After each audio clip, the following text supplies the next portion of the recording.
Hello everyone, this is Manas Ranjan Gowda. I am a computer teacher in Odisha Adarsa Vidyalaya, Pakid Hill, Sergad, Ganjam. Today I am here to teach you class 7th ICT chapter 4, which is your Microsoft Excel. So this is your part 1 video. In this video we will discuss about introduction to Microsoft Excel, then how to start Microsoft Excel, then what are the advantages and disadvantages of Excel, then how to create a new workbook, and what are the different components of the Excel window. एक Excel worksheet window में क्या क्या components होता है उसके बारे में details में हम डिस्कशन करेंगे ये वीडियो के अंदर. ओके, माइक्रोसॉफ्ट एक्सेल ये एक स्प्रेडशीट प्रोग्राम है जिसको हम यूज़ करते हैं एक लार्ज डाटाबेस को मैनेजमेंट करने के लिए, और उसमें जो सारे कैलकुलेशंस होता है डाटाबेस के ऊपर, जो भी फार्मूला हम पुट करके कैलकुलेशन करते हैं वो सारे हम माइक्रोसॉफ्ट एक्सेल में कर पाएंगे.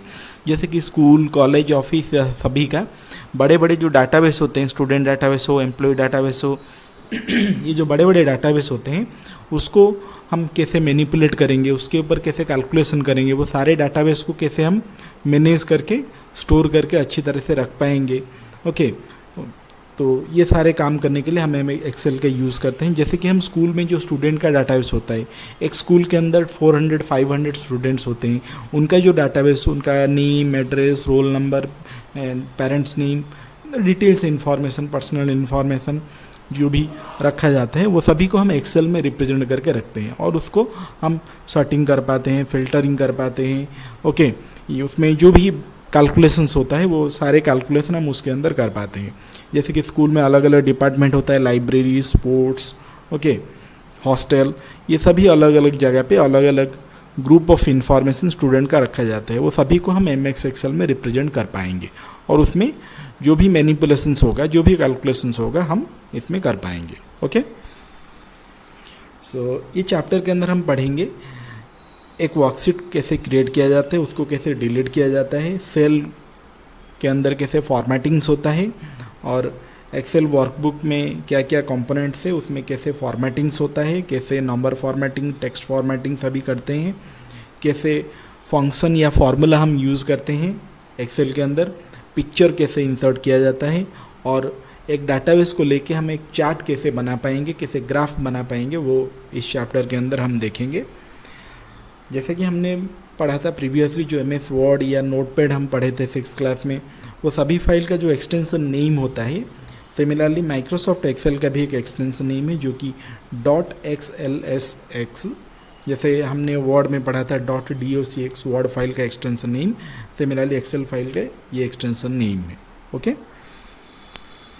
देन अभी हम देखेंगे एक एक्सेल फाइल कैसे हम ओपन करेंगे, how to start MS Excel. MS Excel start करने के लिए हमको पहले स्टार्ट बटन में जाना पड़ेगा, जो कि हमारा टास्क बार में होता है. सो देन हम क्या करेंगे, टास्क बार के अंदर एक सर्च बॉक्स होता है, वो सर्च बॉक्स में क्लिक करेंगे, और सर्च बॉक्स के ऊपर हम टाइप करेंगे एक्सेल, EXCEL. देन टाइप करने के बाद हमारा जो शॉर्टकट मेन्यू आएगा उसके ऊपर हमारा माइक्रोसॉफ्ट एक्सेल का आइकन दिखाई देगा. जो वर्सन का माइक्रोसॉफ्ट एक्सेल हम अपने कंप्यूटर में यूज़ कर रहे हैं वो वर्सन का दिखाई देगा, या फिर 10 यूज़ करते होंगे, या फिर 16, या फिर 13, या फिर 7, जो वर्सन यूज़ करते होंगे वो वर्सन दिखाई देगा. उसके ऊपर क्लिक करेंगे तभी हमारा माइक्रोसॉफ्ट एक्सेल ओपन हो जाएगा. ओके, अभी हम देखेंगे माइक्रोसॉफ्ट एक्सेल हम कैसे स्टार्ट करेंगे. तो माइक्रोसॉफ्ट एक्सेल स्टार्ट करने के लिए हमको टास्क बार का सर्च बॉक्स में जाना पड़ेगा, और सर्च बॉक्स के अंदर हम टाइप करेंगे एक्सेल. देन एक्सेल टाइप करने के बाद हमारे यहाँ पे एक्सेल का एप्लीकेशन दिखाई देगा, एक्सेल 2016. मैं 2016 वर्जन का एक्सेल यूज़ कर रहा हूँ, इसके लिए वो 2016 दिख रहा है, तो यहाँ पे हम क्लिक करेंगे. देन अभी हमारा माइक्रोसॉफ्ट एक्सेल का एप्लीकेशन ओपन हो जाएगा. सो ये ओपन हो गया. देन यहाँ पे बहुत सारे डिज़ाइनिंग टेम्पलेट्स है, इसमें जो टेम्पलेट हम चाहते हैं वो टेम्पलेट यूज़ कर पाएंगे, या फिर अगर हम ब्लैंक वर्कबुक ओपन करना चाहते हैं तो ब्लैंक वर्कबुक में क्लिक करने से मेरा ब्लैंक वर्कबुक ओपन हो जाएगा. Okay, advantages of Microsoft Excel. Okay, so the advantages are, it is the best way to store the data. तो एक्सेल में क्या होता है, हम बहुत सारे डाटा को टेबल फॉर्म में रो एंड कॉलम में उसको रिप्रेजेंट कर पाते हैं, एक ऑर्गेनाइज्ड मैनर में डिफरेंट डाटा को हम रिप्रेजेंट कर पाते हैं, स्टोर कर पाते हैं। Okay, second is you can perform calculation. इसमें जो डाटा होता है उसके ऊपर हम कैलकुलेशन कर पाते हैं। डिफरेंट फार्मूलाज होता है एक्सेल का, addition, multiplication, okay, maximum, minimum, different formulas are there. So ये सारे फार्मूला यूज़ करके हम डिफरेंट कैलकुलेशंस भी कर पाते हैं एक्सेल में। Next, it is easy to visualise the data with charts. जैसे कि हम मैथमेटिक्स में ग्राफ्स पढ़े होंगे, कोई डाटा टेबल में दिया होगा उसको हम ग्राफ में रिप्रेजेंट करते हैं। तो सिमिलरली इसमें क्या करेंगे, हम कोई डाटाबेस होगा, अगर उसको हम ग्राफिकली रिप्रेजेंट करना चाहते हैं, ग्राफ में प्रेजेंट करना चाहते हैं, तो चार्ट के थ्रू वो भी कर पाएंगे। You can print the data report easily.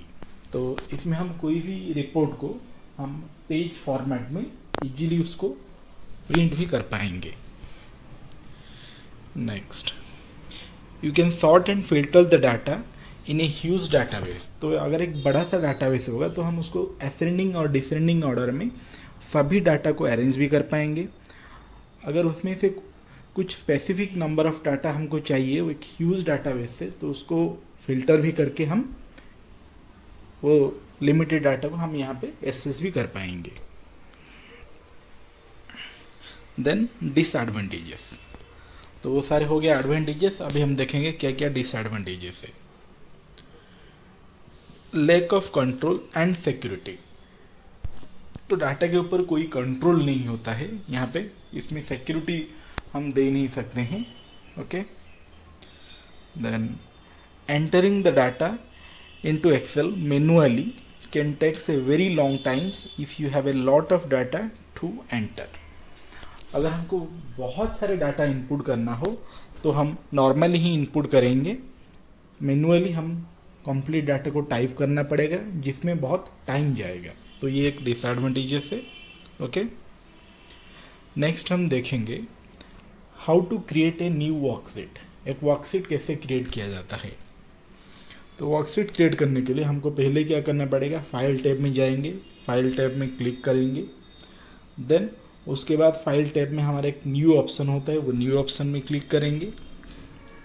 Then new option में क्लिक करने के बाद हमारा एक ब्लैंक वर्कबुक ऑप्शन आएगा, उसमें बहुत सारे वर्कबुक कुछ टेम्पलेट्स दिखाई देगा, उसमें से एक ब्लैंक वर्कबुक होगा, उस पर हम क्लिक करेंगे। ओके, देन एक क्रिएट बटन होगा, क्रिएट बटन में क्लिक करेंगे, तभी हमारा वर्कबुक ओपन हो जाएगा। ओके, अभी हम देखेंगे एक न्यू वर्कबुक कैसे ओपन किया जाता है। तो हमने अभी एक वर्कबुक ओपन किया है जिसका नाम है बुक 1। अगर हम और एक वर्कबुक ओपन करना चाहते हैं, एक नया वर्कबुक ओपन करना चाहते हैं, तो कैसे करेंगे। तो हम फाइल टैब में जाएंगे, फाइल टैब में हमारे यहाँ पे एक न्यू ऑप्शन है, न्यू ऑप्शन में क्लिक करेंगे। देन यहाँ पे ब्लैंक वर्कबुक आ रहा है, ब्लैंक वर्कबुक यूज़ कर सकते हैं या फिर कोई टेम्पलेट हम यहाँ से यूज़ कर पाएंगे। तो मैं ब्लैंक वर्कबुक ओपन करना चाहता हूँ, तो ब्लैंक वर्कबुक में मैं क्लिक करूँगा। अभी मेरे देखा यहाँ पे बुक 2 आ गया है, तो यहाँ पे मेरा बुक 2 है, सेकेंड वर्कबुक, एंड बुक 1 जो फर्स्ट वर्कबुक था। तो इसी तरह हम एक न्यू वर्कबुक ओपन कर पाएंगे। ओके, अगर हम इसको क्लोज करना चाहते हैं तो यहाँ पे क्लिक कर देंगे क्लोज बटन में, तो ये क्लोज हो जाएगा। Different components of the Microsoft Excel. तो एक्सेल विंडो जब हम ओपन करेंगे तो उसमें क्या क्या कंपोनेंट्स होता है एक एक्सेल स्प्रेडशीट में, उसके बारे में हम डिटेल्स में डिस्कशन करेंगे। Okay, let's see the diagrams. तो ये जो एक्सेल है इसमें देखो, ये जो वाइट एरिया दिख रहा है इसको हम वर्किंग एरिया बोलते हैं और इसको हम स्प्रेडशीट बोलते हैं। जैसे कि वर्ड में इसको हम पेज बोलते हैं, जो वाइट एरिया होता है वर्किंग एरिया, एक्सेल में उसको स्प्रेडशीट या सीट बोला जाता है। ओके, बाय डिफ़ॉल्ट एक वर्कबुक के अंदर 3 वर्कशीट होता है, जैसे कि यहाँ पे सीट 1, सीट 2 एंड सीट 3 लिखा गया है।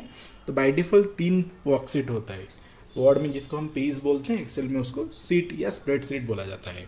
तो यहाँ पे 3 सीट है, हम जितना सीट चाहेंगे उतना ऐड कर पाएंगे। तो एवरी सीट हमारा ये देखो इसी तरह नंबर ऑफ बॉक्सेस में डिवाइड हुआ है, इसको हम सेल बोलते हैं। ये जो छोटे छोटे बॉक्स है वो सभी बॉक्स को सेल बोला जाता है। देन ये जो स्प्रेडशीट है ये number of row and column में डिवाइड हुआ है। देखो यहाँ पे रो नंबर है 1 2 3 4 ऐसे करके रिप्रेजेंट किया गया है।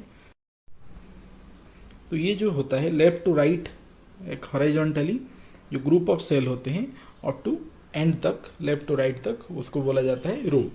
सिमिलरली एक पर्टिकुलर वर्टिकली जो नंबर ऑफ सेल अरेंज होता है टॉप टू बॉटम तक, उसको बोला जाता है कॉलम। तो ये कॉलम है, ये रो है। रो को रिप्रेजेंट करने के लिए रो नंबर्स होता है 1 2 3 4 5 ऐसे होकर 10,48,576 नंबर ऑफ रो है। सिमिलरली यहाँ पे कॉलम्स भी है। कॉलम का नाम यहाँ पे ABCD में रिप्रेजेंट किया गया है, ABCD ऐसे करके जेड तक है। जेड के बाद फिर से स्टार्ट होता है double A, then AB AC AD ऐसे करके AZ तक है। ओके, तो उसी तरह यहाँ पे अबाउट 16,000 कॉलम्स भी है। ओके, तो ये वर्कशीट के ये सारे पार्ट्स होता है। देन एक मेन पार्ट है, this is your name box, इसको नेम बॉक्स बोला जाता है। और ये कंप्लीट लाइन को एड्रेस बार बोला जाता है, एड्रेस बार या नेम बॉक्स बोलते हैं। तो इसका काम क्या है, अगर हम कोई सेल को क्लिक करेंगे, जैसे देखो यहाँ पे अभी मेरा सेल क्लिक हुआ है, मतलब ये सेल सिलेक्ट हुआ है, तो इसको बोला जाता है एक्टिव सेल। तो ये हमारा एक्टिव सेल है, जो सेल के ऊपर हम क्लिक करेंगे वो हो जाएगा हमारा एक्टिव सेल। ये ऑलरेडी हमने 6th क्लास में भी डिस्कशन किए थे एक्टिव सेल क्या है। तो जो सेल के ऊपर सिलेक्ट किया जाएगा, देखो अभी कौन सा सेल हम सिलेक्ट किए हैं, ये सेल कहाँ पर है, कॉलम D पर है। कौन सा रो में है, ये 4th नंबर रो में है। दैट मीन्स इसका एड्रेस क्या हुआ D4, पहले कॉलम नेम उसके बाद रो नंबर। देखो यहाँ पे नेम बॉक्स में या एड्रेस बार में D4 लिखा गया है, दैट मीन्स हमने D4 सेल को क्लिक किया है, तो ये सेल का एड्रेस होता है D4। सिमिलरली जो सेल के ऊपर हम क्लिक करेंगे उसका कॉलम नेम कौन सा है और रो नंबर कौन सा है, उसी हिसाब से वो सेल का नेम होता है। देन ये एड्रेस बार के बाद साइड में होता है हमारा फॉर्मूला बार। ये कंप्लीट जो लाइन दिख रहा है, बॉक्स दिख रहा है बड़ा सा, ये फॉर्मूला बार है। यहाँ पे हम कोई भी सेल को अगर फॉर्मूला इनपुट करना चाहते हैं सेल के अंदर, तो ये बार हम यूज़ कर पाएंगे। डिफरेंट मैथमेटिकल या स्टैटिस्टिकल लॉजिकल फार्मूलास होता है, वो फार्मूला देने के लिए हम इसको यूज़ कर पाएंगे। ओके, सो और ये सारे कंपोनेंट्स है, title bar, menu bar, ribbons, ये तो ऑलरेडी हमने बोर्ड में भी डिस्कशन किए हैं, एक्सेल में भी वही है, पर इसमें थोड़ा डिफरेंस है। ओके, कुछ कुछ ऑप्शन यहाँ पे अलग होगा, but most of the options are same. Okay, और जो कुछ अलग चीज़ आएगा हम इसमें डिटेल्स में डिस्कशन करेंगे। देन टॉप में लिखा है देखो टाइटल बार में यहाँ पे लिखा है book1.xlsx, देन एक्सेल मतलब ये विंडो का नाम है। अभी हमने माइक्रोसॉफ्ट एक्सेल ओपन किया है। book1 मतलब ये वर्कबुक, ये फाइल का नाम है book1 फाइल, इसको हम वर्कबुक भी बोलते हैं। .xls इसका एक्सटेंशन नेम है। ओके, तो ये हो गया सारे कंपोनेंट्स के बारे में। ओके, नेक्स्ट इसको हम थोड़ा थियोरेटिकली डिस्क्राइब ही कर लेते हैं। What are the definitions of these? Workbook मतलब it is the name given to an Excel file which contains one or more worksheets। तो जो Excel फाइल होता है, जैसे कि अभी हमने जो पेज देखा था, जो सीट हमने देखा था, वो सीट में टाइटल बार में book1 लिखा गया था। तो book1 क्या है, वो फाइल का नाम है। ओके, तो फाइल को हम अल्टरनेटिवली एक्सेल में वर्कबुक बोला जाता है। जैसे कि MS वर्ड में फाइल को हम डॉक्यूमेंट बोलते हैं, एक्सेल में फाइल को वर्कबुक बोला जाता है। So workbook is a combination of one और मोर स्प्रेडशीट्स और वर्कशीट्स। तो उसमें 2-4 वर्कशीट्स होता है। बाय डिफॉल्ट 3 वर्कशीट होता है। हम सीट 1 सीट 2 सीट 3 जितना सीट चाहेंगे हम उतना ऐड भी कर पाएंगे। नेक्स्ट, वर्कशीट्स क्या है? ए वर्कशीट्स और a sheet is a single page in the workbook और file. It is a collection of cells organised in rows and columns. तो एक वर्कशीट क्या होता है? एक वर्कशीट एक सिंगल पेज है, जैसे कि वर्ड में हम पेजेस बोलते हैं, सिमिलरली एक्सेल में क्या बोला जाता है, उसको वर्कशीट या सीट बोला जाता है। ओके, सो एक फाइल के अंदर बहुत सारे वर्कशीट्स होता है। बाय डिफॉल्ट 3 वर्कशीट्स होता है, जैसे कि मैं बोला था। तो एक वर्कशीट के अंदर क्या होता है, बहुत सारे सेल होता है। और सेल कैसे बनता है? Combination of intersection points of the row and column. Row and column जहाँ पे इंटरसेक्शन होते हैं, वो सारे इंटरसेक्टिंग पॉइंट्स को सेल बोला जाता है। तो एक सीट के अंदर बहुत सारे सेल होता है। ओके, देन सेल क्या है? It is an rectangular box that occurs at the intersections of the vertical columns and horizontal rows। तो सेल क्या होता है, जैसे कि मैं बोला था, जो हॉरिजॉन्टल कॉलम्स होते हैं, सॉरी हॉरिजॉन्टल रोज होते हैं और वर्टिकल कॉलम्स होते हैं, उनका जो इंटरसेक्टिंग पॉइंट्स होते हैं वो सारे इंटरसेक्टिंग पॉइंट को एक सेल बोले जाते हैं। तो एक सिंगल जो बॉक्सेस होता है वो सभी बॉक्सेस को सेल बोला जाता है, क्योंकि सभी जो बॉक्सेस है वो कोई ना कोई रो एंड कॉलम का इंटरसेक्टिंग पॉइंट्स होंगे। ओके, नेक्स्ट रो क्या होता है? It is a collections of cells arranged in the horizontally and is called rows, and each row is identified by a unique number which is starting from 1. Okay, a worksheet says 10,48,576 number of rows. So जो horizontally cells arrange होते हैं from the left to right, उसको वो सारे collections of cells को horizontally एक रो बोला जाता है। तो रो को आइडेंटिफाई करने के लिए रो नंबर्स होता है, जैसे कि मैंने दिखाया था वर्कशीट में, रो नंबर 1 से स्टार्ट होता है, 1 2 3 4 5 6 करके ऐसे रो नंबर्स होता है। ओके, और एक वर्कशीट के अंदर 10,48,576 नंबर ऑफ रो होते हैं। Collections of cells arranged in vertically called the columns, and each column is identified by a unique number starting from A. A worksheet has 16,348 number of columns. Okay, जैसे कि रो हमारा क्या होता है, horizontal start होता है from the left to right, column उसी तरह हमारा टॉप टू बटन स्टार्ट होता है। एक हॉरिजॉन्टली जो ग्रुप ऑफ सेल अरेंज होकर रहते हैं टॉप टू बटन तक, वो कलेक्शंस ऑफ सेल को हम कॉलम बोलते हैं। जैसे हॉरिजॉन्टली जो सेल्स अरेंज होते हैं लेफ्ट टू राइट, उसको सेल रो बोला जाता है। सिमिलरली जो vertically number of cells arrange होते हैं टॉप टू बटन, उसको कॉलम बोला जाता है। ओके, तो एक कॉलम जो होता है उसको भी एक यूनिक अल्फ़ाबेट में आइडेंटिफाई किया जाता है और उसका स्टार्टिंग होता है ए से। तो कॉलम नेम होता है ए बी सी डी ऐसे होता है, जैसे रो नंबर 1 2 3 4 होता है तो column name A B C D में स्टार्ट होता है। तो अबाउट 16,348 नंबर ऑफ कॉलम्स होता है एक वर्कशीट के अंदर। Okay, cell reference. तो अभी देखेंगे सेल रेफरेंस और सेल एड्रेस जिसको बोला जाता है। सेल रेफरेंस क्या है और सेल एड्रेस क्या है? ओके, तो सेल एड्रेस जो कि एक अल्फ़ा न्यूमेरिकल वैल्यू है। अल्फ़ा न्यूमेरिकल वैल्यू मतलब उसमें हम अल्फ़ाबेट एंड नंबर का कॉम्बिनेशन में एक एड्रेस बनाया जाता है, तो उसको अल्फ़ा न्यूमेरिकल वैल्यू बोला जाता है, जिसका काम है टू आइडेंटिफाइड स्पेसिफिक सेल। एक स्पेसिफिक सेल को वर्कशीट के अंदर एक सेल को आइडेंटिफाई करने के लिए इसको यूज़ किया जाता है। ओके, तो एक वर्कशीट के अंदर जितने सारे सेल्स होते हैं सभी सेल का एक यूनिक एड्रेस होता है, जिसको हम सेल एड्रेस या सेल रेफरेंस बोलते हैं, जो कि अल्फ़ाबेट का कॉम्बिनेशन में होता है या नंबर का कॉम्बिनेशन में होता है। अल्फ़ाबेट मतलब कॉलम का नेम होता है और नंबर मतलब रो नंबर होता है। तो कोई भी एड्रेस एक column name and row number के हिसाब से बनाया जाता है। जैसे कि प्रीवियसली मैं दिखाया था, जो सेल के ऊपर हम क्लिक करते हैं, जो मतलब जो हमारा एक्टिव सेल होता है, वो एक्टिव सेल कौन सा कॉलम पर है और कौन सा रो नंबर पर है, उसी हिसाब से वो column name and row number के हिसाब से वो सेल का एड्रेस बनाया जाता है। सपोज हमने एक सेल में क्लिक किया है, वो सेल H नंबर कॉलम पर है एंड 6 नंबर रो पे है, तो उसका एड्रेस क्या होगा? H6। ओके, तो उसी तरह सेल रेफरेंस बनाया जाता है। जैसे कि यहाँ पे देखो, ये डायग्राम में हमने यहाँ पे एक सेल को सिलेक्ट किया है। ये सेल ये कौन सा कॉलम पर है? A कॉलम में है। कौन सा रो में है? 1 नंबर रो पे है, तो इसका सेल एड्रेस क्या होगा? A1। तो ये नेम बॉक्स होता है या उसको हम एड्रेस बार बोलते हैं। तो नेम बॉक्स में दिखाई देता है इसका एड्रेस, जो एक्टिव सेल के ऊपर हम क्लिक किए हैं वो उसका एड्रेस वहाँ पे दिखाई देता है। ओके।